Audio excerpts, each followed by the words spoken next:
Tant que tu continues de te positionner par rapport à tes mémoires traumatiques, tu vas continuer d'attirer des épreuves, les fameux schémas répétitifs. Alors ça veut dire quoi? Les blessures émotionnelles, blessures du rejet, de l'abandon, humiliation, trahison, injustice. La blessure du rejet, tu as ressenti ce rejet, donc la blessure va t'obliger à ne pas t'affirmer, à ne pas prendre ta place, à fuir. Tu vois, donc ça, ce sont des réponses traumatiques à ma blessure émotionnelle. Donc, tant que je continue d'agir comme cela, je vais répéter des schémas, des situations de rejet. La blessure d'abandon, j'ai souffert de manque affectif, je n'ai pas reçu l'amour inconditionnel, je n'ai pas été rassurée, sécurisée. Donc, la réponse traumatique, ça va être la dépendance affective. Le système de défense de la blessure d'abandon, c'est la dépendance affective, c'est courir sans cesse après le lien, c'est dire oui à tout même si j'ai pas envie, c'est subir même si ça ne me convient pas, mais elle va m'obliger à accepter l'inacceptable, cette blessure-là. Donc j'ai le droit d'agir comme ça, hein, mais il faut vraiment avoir conscience que plus j'agis comme ça, plus j'agis selon les mémoires traumatiques de ma blessure émotionnelle. Donc, par voie de conséquence, je vais répéter les schémas de déception, de trahison et d'abandon, tu vois. Donc, d'où l'importance, voilà, d'arrêter de se positionner par rapport à ça, mais au contraire de prendre sa place, de se positionner, d'apprendre à dire non, voilà, d'apprendre à apprécier sa présence, apprendre à faire des choses seul avec soi-même, parce qu'au-delà de tout, j'imagine que c'est ce à quoi tu aspires.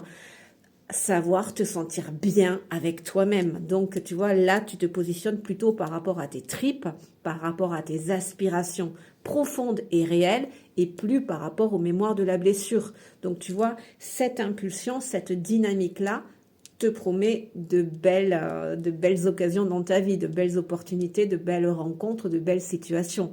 La blessure de trahison, j'ai vibré de l'insécurité, des peurs, donc elle me pousse à devenir méga contrôlante. Donc encore une fois, j'ai le droit d'être dans cet excès de contrôle. Mais il faut que je garde en tête que pour le coup, je continue d'incarner ma blessure, mes mémoires traumatiques. La blessure de trahison attire des trahisons, des possessions, des pertes affectives, financières, matérielles. Je suis dans cet excès de contrôle, donc j'étouffe l'autre. Donc au bout d'un moment, l'autre il va partir et ça va réactiver ma blessure de trahison. D'où l'importance de lâcher prise sur le contrôle pour activer justement cette fameuse insécurité qui t'habite, parfois de manière inconsciente, mais justement, ben, tu t'offres là l'opportunité de traverser ces émotions-là et de comprendre par toi-même que tu as les capacités, les ressources, et c'est bien dans cela que tu vas restaurer ta sécurité interne, et alors ce besoin de contrôler va petit à petit s'étioler, lâcher. Donc lâche prise sur le contrôle, arrête de passer derrière les autres pour faire les choses à ta façon si elles n'ont pas été faites à ta façon, va dans des situations inconnues, va vraiment dans l'inconnu, ça va vraiment activer cette blessure de la trahison, la peur de perdre le contrôle, et c'est là où tu vas pouvoir te rendre compte que ben, tu arrives à traverser ces émotions en toi. Enfant, tu n'avais pas les capacités. Aujourd'hui, tu les as, mais tu ne le sais pas. Inconsciemment, on est verrouillé dans ces comportements-là, donc c'est très important de changer de dynamique. La blessure d'humiliation, elle t'oblige à te sacrifier, à te mettre de côté, à être toujours au service de l'autre, toujours disponible, à toujours dire oui, même si tu n'as pas envie, tu vois, à subir des relations alors que tu es parfaitement conscient ou consciente qu'elles ne te conviennent pas. Donc là, c'est pareil, ce sont des postures que tu adoptes par rapport à tes mémoires traumatiques. Donc par loi de résonance, tu vas répéter des schémas de dévalorisation, d'abus, d'humiliation. Donc là, c'est pareil, c'est très important d'arrêter de se positionner par rapport à la blessure, mais par rapport à ce que tu souhaites véritablement. À savoir apprendre à dire non, à cesser de t'oublier, de te sacrifier, à apprendre à poser des limites. La blessure d'humiliation, par exemple, si tu as prévu de faire quelque chose, une personne va te demander un service, tu vas systématiquement annuler ce que tu avais prévu pour te rendre disponible. Alors si c'est une fois, voilà, ponctuellement, occasionnellement, pourquoi pas, ça peut arriver et ça peut faire plaisir. Mais si c'est quelque chose de récurrent, là, c'est la blessure émotionnelle. Donc il faut arrêter. Si tu veux arrêter de répéter des schémas difficiles et douloureux, il faut arrêter, enfin c'est d'une grande logique, hein, il faut arrêter d'agir selon ta blessure, mais par contre par rapport à ce que tu souhaites véritablement, tu vois.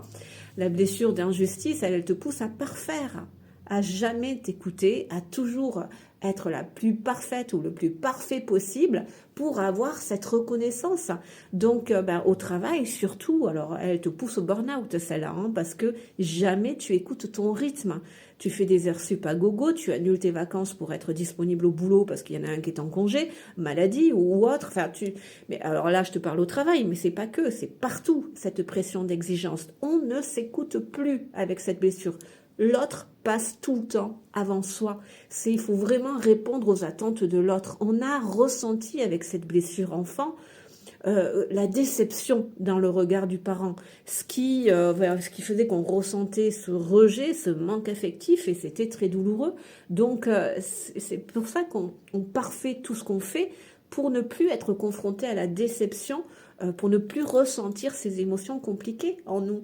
Le problème, c'est que effectivement, si pour le coup, on ne s'écoute plus du tout et on fait tout par rapport à l'autre, quelque part, c'est ton enfant intérieur que tu déçois, ton âme, ton monde intérieur, parce que lui, par exemple, tu vas tout le temps, là, des heures et des heures sup au boulot, tu dois l'entendre, cette petite voix à l'intérieur de toi qui te dit, mais moi j'en peux plus, je voudrais me reposer, je voudrais me poser un peu.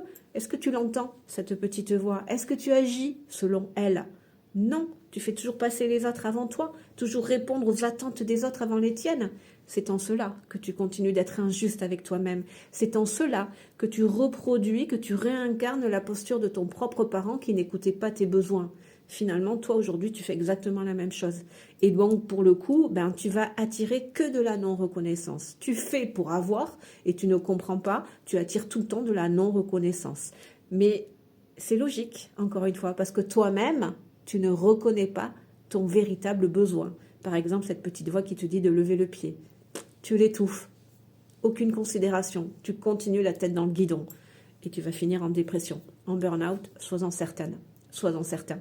Donc ça, c'est très important d'en avoir conscience. Si tu veux sortir des schémas répétitifs, arrête de te positionner par rapport à tes blessures émotionnelles, le rejet qui t'oblige à fuir, à ne pas dire les choses. Voilà, arrête ça. À ton rythme, avec tact bien sûr, apprends à dire ce qui est juste pour toi, apprends à reprendre ta place, apprends vraiment à être.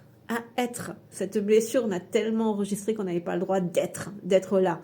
Mais rends-toi ta légitimité, rends-toi ton pouvoir, rends-toi ta place et petit à petit, à ton rythme, incarne qui tu es véritablement. Apprends par rapport à la blessure d'abandon, à dire aussi les choses. À apprendre à te sentir bien et entier avec toi-même en faisant des choses seul, en apprenant à accueillir tes émotions.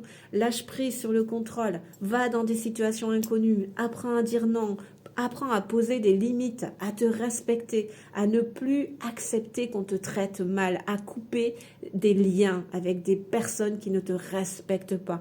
Et là pour le coup, tu vas te positionner par rapport à tes tripes, par rapport à ton sacré, par rapport à l'amour en toi, parce que puisque tu t'écoutes, tu apprends à t'aimer, tu t'accordes de l'importance, de la priorité. C'est de l'amour. Et si tu incarnes l'amour, tu attireras l'amour. Prends bien soin de toi.